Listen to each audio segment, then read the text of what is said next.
guztioi eta mila eskerretik bezala etortzagetik.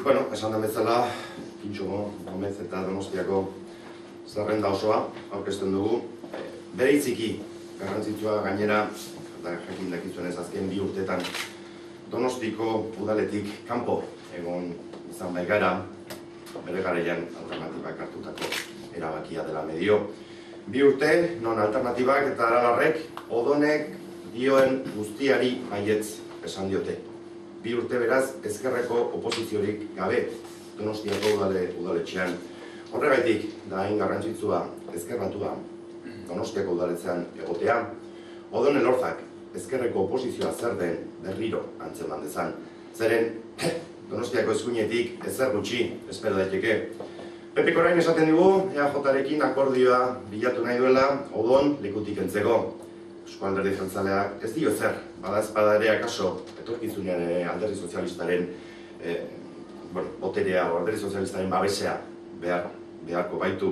Zeren, boterea banatzeko garaian Alderdi Sozialista, PNV eta PP ez dute bat ere eragozpenik ados jartzeko. Adibiderik argiena eta adibiderik berriena kutxen legean dugu, eta zer esan 3 euskal kutxen fusioaren inguruan. Urteak igaro eta gero, batzuek eta bestek oztopoak ezarriz, azkenean ados jarri dira kutxak bankuak bihurtzeko. Esaten digute, erabaki teknikoa dela, esaten digute erabaki ekonomikoa dela, eta esaten digute kutxen kudeatzaileak hartutako erabakia dela, baina ez digute beste hainbat gauza esaten.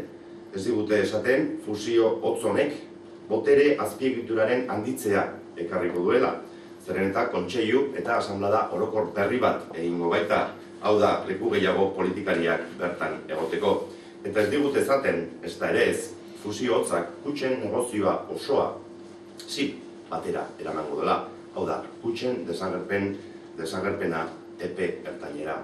Eta ez digute esaten, ez da ere, fusio hotz honek diru pribatuaren sarrera ekarriko duela, honek suposatzen duen guztiarekin.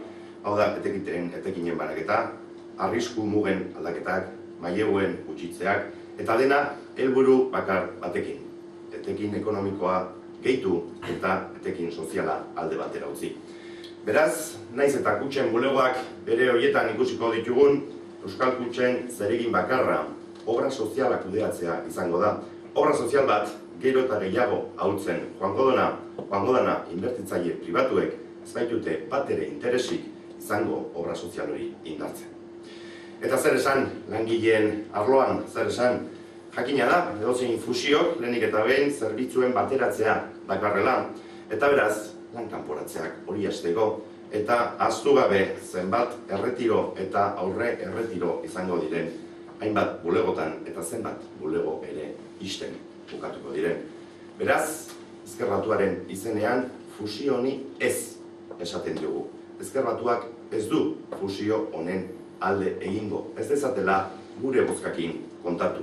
Zeren PNV, PS eta PP ahaztu egiten dute herri hau ez dela beraiena, eta ahaztu egiten dute herri hau plurala dela eta gutxiengoak ere erabakitzeko aukerak ditugula. Beraz, kutxaren kasuan ez zaie posible izango berriro ere aztea herri hau ez dela soilik PNV, PSOE eta PPrena, eta beste batzuk ere bertan gaudela erabakiak hartzeko, eta esan bezala ozen eta argi esaten dugu guk fusio honen alde ez dugula egingo, fusio honek kutxen desagerpena ekarriko baitu. Eta hau esan da, beste gai bati gaztelaniara pasa aurretik, beste gai baten inguruan ere iritzia ematea gustatuko litzaidake, Bildu alderdi berria hain zuzen ere. Begira, Gernikako akordioa adosten ari zenean, guk esan genuen, Gernikako akordio hori ez sinatzeko erabaki garrantzitsuenetariko bat, zela akordio hori azken finean koalizio elektoral bat sortzeko akordioa zela. Eta zela hauteskundetara joateko akordioa. Eta hori zela, hain zuzen ere, polo soberanista. Eta gaur, Bildu aurkezten dutenian, hori da ikusiko duguna, Gernikako akordioaren aukera elektorala.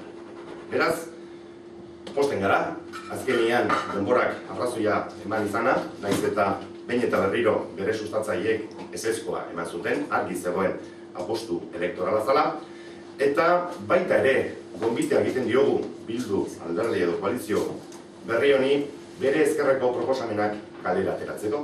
Zeren eta bere apostua soberantzaren alde, independentismoaren alde, guzti hori ondo dakigu, behin eta berriro errepikatzen baitute, ez dakigu ordea ezkerreko ikuspuntutik zer nolako proposamenak egiten dituzte.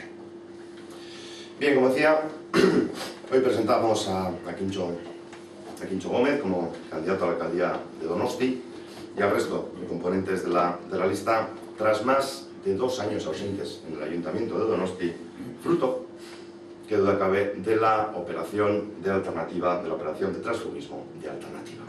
2 años, por lo tanto, en los que Alternativa y Aralar se han dedicado a apoyar a Odón Elorza en todas y cada una de sus decisiones. O lo que es lo mismo, 2 años sin izquierda en el Ayuntamiento de Donosti. Por eso es tan importante que Ezker Batua vuelva a recuperar su presencia en el Ayuntamiento de Donosti, porque Odón Elorza tiene que sentir que hay una oposición de izquierdas en Donosti y los únicos que vamos a ser capaces de hacer real esa oposición izquierda seremos nosotros. Porque de la derecha donostiarra, desde luego, poco se puede esperar. Ahora tenemos a un Partido Popular que invita a un pacto al Partido Nacionalista Vasco para quitar a Odón Elorza del poder. Y el Partido Nacionalista Vasco se deja querer. Se deja querer, pero tampoco cierra la puerta a un eventual acuerdo con el Partido Socialista de Euskadi. No vaya a ser que en el futuro necesite también de estos votos. Porque, como vemos una y otra vez, el Partido Nacionalista Vasco, el Partido Popular y el Partido Socialista de Euskadi no tienen dificultades a la hora de ponerse de acuerdo cuando a repartir el poder corresponde. El ejemplo más reciente lo tenemos, por un lado, en la ley de cajas de ahorro vascas, para la que han cerrado un texto sin haberlo traído siquiera al Parlamento y por el que han dejado de lado al resto de fuerzas políticas que existimos en el Parlamento. Y el segundo de los ejemplos, y el más descarado, es la fusión fría entre Kutxa, Vital y la BBK. Años de vetos de unos y de otros para acabar poniéndose de acuerdo en la bancarización de nuestras Kutxas.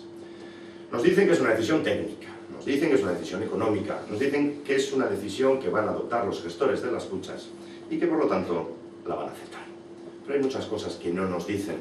Porque no nos dicen, por ejemplo, que el proyecto de fusión incluye la constitución de un nuevo Consejo de Administración y de una nueva Asamblea General de Accionistas, a sumar a los ya existentes. Es decir, más reparto de poder para los 3 grandes partidos y nuevas estructuras en una época en la que la Administración se empeña en adelgazarlas una y otra vez. Lo que tampoco nos dicen es que la fusión fría supone la bancarización de las cajas, porque toda la actividad financiera de las cajas se va a llevar a la SIC, es decir, a la lenta y agónica desaparición de las cajas vascas. Tampoco nos ha contado que la fusión puede implicar la entrada de capital privado en las cajas, con todo lo que ello implica: reparto de dividendos, cambios en los límites de riesgo, reducción de crédito, y todo con un único objetivo, el de maximizar el beneficio. Así pues, por mucho que sigamos viendo las oficinas donde estaban, las cajas solo se ocuparán de gestionar la obra social.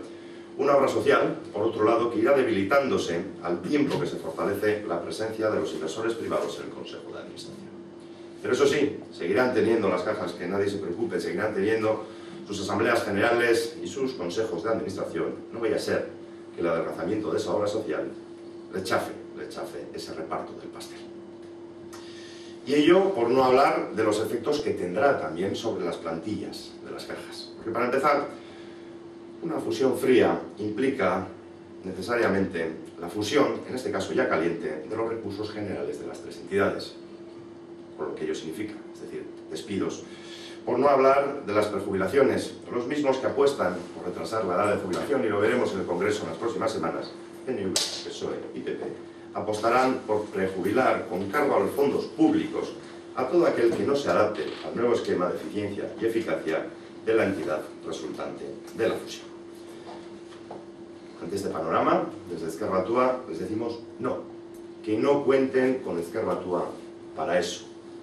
Porque una vez más, PNV, PSOE y PP se han olvidado de que el país no es suyo y han vuelto a menospreciar a las minorías, como lo han hecho con la ley de las cajas. Pues en el caso de la Kutxa no van a poder, y no van a poder seguir funcionando así. Y desde ahora les decimos